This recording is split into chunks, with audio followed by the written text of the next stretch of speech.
But then I'll start with you, just because, you were involved obviously yesterday at the Board of Supervisors meeting in kind of discussing this proposal. And so from you, I wanted to know what prompted this proposal for a possible ban on e-cigarette sales. My good friend is here today, Jeanette Peterson, and she reached out to me in regards to one of her family members that was suffering from some of the consequences of vaping. And from there, I began to do more and more research into the matter and realized just how dangerous this product is. As you know, it contains nicotine, and we know that's highly addictive and causes a great deal of impact to one's health and well-being. And so we started to do more and more research, looked at some of the Stanford papers and other papers that have been administered, working with the Surgeon General, finding out more information about what was going on, and we realized that this clearly was engaged to get young people, market to young people, to get them to start using nicotine, and then I'm sure with the goal of them using nicotine for the rest of their life. And so we had to intervene and say, no, we want to stop this pathway. Because if you look at the marketing of these products, it's marketing to our youth.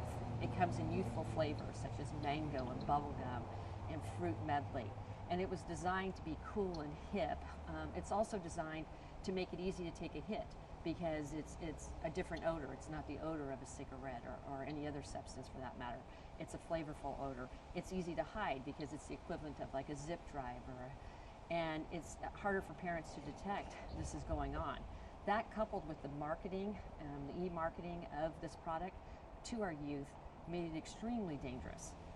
And what we've seen statistically is an incredible rise in the use of this product by our youth. Incredible rise, 78%, 8th and 10th graders, 11th and 12th graders using this product, which has clear harmful effects to your lungs, to your mental health, to your heart, and could have lifetime consequences, and in some of these cases, fatal consequences. So at that point, we decided to mobilize and seek at least a county-wide ordinance. But today we're asking everybody, every county in the state of California, to join us in seeking a ban of this product that has been knowingly and falsely and maliciously mismarketed to our youth in order to get them to become addicted to a narcotic called nicotine with lifetime consequences. I was telling a mother last night who was very concerned about their loved one that everybody asked me as the district attorney to go out into the neighborhood and rid it of the drug dealers. And what drug dealers do is sell and manufacture any product that is addictive, because they know once you get addicted that you're a regular customer. You're going to be coming back every day, and you're going to be wanting more each and every day. There is no difference between that guy on the corner and what is going on with these e-cigarettes. It was solely designed to market to a new generation, to get them hooked on nicotine and hope that they would remain regular clients for the rest of their time. And if you need validation of that or evidence of that, take a look at the Juul product. 1.2 billion pods were sold last year. In its first 3 years, its value has gone from $15 billion. $15 billion. They have and are continuing to market to our youth in order to create a product that people will become addicted to, suffer the consequences for it, and be addicted for the rest of their life. And who pays for all of this? The people that are becoming addicted? Absolutely, because it's a chronic health issue. But also the taxpayers in the community, because we'll be paying for the health, the medical, and the mental health consequences of this highly addictive product, while a few wealthy people get wealthier. This is wrong, and it's time to take a stand.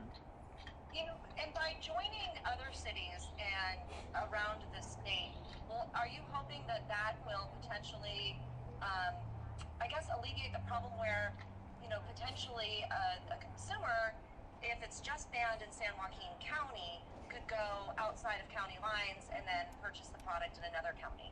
Absolutely, and that's why we're asking. We're taking it one step at a time. Some cities and counties have taken the step of banning flavored e-cigarettes. Others have taken the ban, such as Richmond, that no e-cigarette can be sold until it's FDA approved. We need to remember, this is not FDA approved. And so we need to have more research and more opportunities to ensure that this product, if it's going to continue, is done so in a way that doesn't have nicotine in it and doesn't contain carcinogenics and pesticides and particles and things that are going to harm our youth. And so in order for us to do that... Are you at all concerned concerned about this? Because I understand there's a lot of kind of bootleg products on the market as well. Are you concerned about, you know, if there's a ban and not just in the county but statewide, that may actually push people to kind of bootleg a product and sell that? There's always that potential with anything that you seek a ban in. But having that allows law enforcement to focus on the bad actors and go after those who are using it in the illegal market, and that's what we focus on every day. But what we know is that we cannot, should not be marketing a product to youth that is driven to get you to become addicted, so that you have a lifetime habit and substance abuse problem and consequences to your health for it. Okay, and from my understanding too, you're asking for businesses, even before this ban is in place, to kind of take action now. Right? Yes, we are. We'll be working over the next 90 to 120 days to work on this ordinance. Obviously, we have to be in compliance with federal, state, and local laws.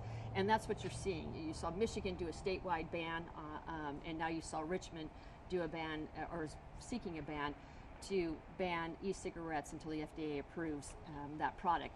We're looking at those guidelines, and we want to work with the business community. It's not my goal to drive people out of business, but what it is to have them have healthy businesses that help create and develop good, healthy young people in San Joaquin County. And so we want to work with the businesses, and until we get a better opportunity to do that, we're asking them to voluntarily step up and stop selling a product that is knowingly false and misleading its benefit, and not telling the truth about the harm that it has with the nicotine and nicotine addiction. And so we're asking them to voluntarily work with us, stop selling this product, work with us to develop an ordinance that is fair and equitable to everybody, and find a successful pathway to ensure the protection of our youth in San Joaquin County. Okay, I see. And then for the time being, I guess it sounds like we've done a lot of research on it. Hold on. Melinda was asking a question. Is also well underway. What is the next steps for this proposal? Is this something that would go to the Board of Supervisors and then they would potentially vote on? Yes, it would move to the Board of Supervisors to ensure the compliance with state laws, federal laws, and local laws and mandates. And then we would ask the county to create the ordinance. It would be subject to a great deal of open and public forum and debate. We expect to hear from our business community, those who are engaged in this business, and we hope to work collaboratively with them. It's not our goal to put people out of business, it's to work collaboratively with them to find a positive solution to make this work for everybody. And so after that, like we saw in San Francisco, I'm sure big business, because like I said, this is a billion-dollar industry, multi-billion-dollar industry, they will come forward and probably move to make an initiative and probably take a move to attack anybody that's in opposition to them. We see that time and time again. We saw it for years, decades with tobacco. We're seeing it with the opioid crisis, and now we're seeing it with e-cigarettes. But we're ready for a good fight. And they're more than welcome to come to San Joaquin County, because we're looking at every pathway, including hiring a law firm to seek civil remedies from a class action lawsuit to criminal and civil liabilities under Business and Profession Code 17200 and 17500. We're coming, and we're ready for a good fight. Okay, got it. And are Hey, you Linda, hearing? hold on one second. Melinda's trying to ask a question. Go ahead and ask your question, Melinda. I'm sorry. I didn't realize there's one there. Sorry, guys. Melinda over at KCRA. Hey, Melinda. I wanted to ask if you've heard from businesses once you announced yesterday morning that you would like some businesses to volunteer to stop selling these e-cigarettes. Have you heard any reaction from them? We're reaching out to the business community. What I've heard overwhelmingly is parents, teachers, faith-based community, community-based organizations saying, we support you, we're behind you. We need to tell the truth. We need to educate and empower our youth about what's going on, about what e-cigarettes are, and tell the truth. Tell the truth. And so we're working with those communities as well, and we're going to be reaching out to the business communities because we want them to be a part of the solution. It's not us versus them. It's an opportunity for us to engage and figure out what is the best way to protect our youth and ensure their health and wellness. And we want to make sure that we do that in collaboration with them. Thank you. Sounds like it could be at least weeks then before I guess a potential ban on sales could take place. I mean, what are you thinking the soonest this ban could be in place is? I don't think the ban would be applicable probably till 2020. And so we would need, that's why we're asking the businesses to work collaboratively with us at least at a minimum, stop selling the flavored because we know that is specifically targeted and marketed for our youth. Research has shown us that that is a marketing tool and tactic similar to what big tobacco used back in the day to engage our youth in believing that this is a cool, hip, sexy product that they can use and that it's somehow safe. It is nicotine. It is a repackaged cigarette. That's all it is. Let's call it what it is. It is a cigarette that can lead to disaster, and we want to stop it. And we want to get to a place where we can work with everybody in the community to find positive solutions. But if they don't want to engage, then we'll take different platforms. I'm not I sure. know you have Jeanette with you. She's here. Yeah. Let me switch over. Yeah, we don't have our mics up yet, so you have to wait a second for us to get mics onto them. But we Just also yet. have Channel 10 here. I have a question. The Trump administration and the Hold on a FDA second. might be making a move to ban e-cigarettes. That just came out. Yes. We'll be working with federal and state partners. We're asking the state of California to take action and ban e-cigarettes, but we've seen this morning that the federal administration came out and has realized the incredible harmful effects of e-cigarettes and are taking an aggressive stand. We'll be working collaboratively with them as well. We are not backing down. This is so important because this is selling addiction. This is plain and simple, selling addiction. And at any time, in any place, and particularly in San Joaquin County, because I have the great honor of representing those people, I am not going to allow anybody to come into this county and sell addiction, to give kids a lifetime of health consequences, a lifetime of struggles. That's not going to happen. So we will work with any agency that wants to make this movement, and we will be looking at every remedy available, criminal, civil, and civil class actions, because we're here, we're ready to go, and we're not taking this anymore. We're going to put the microphones on the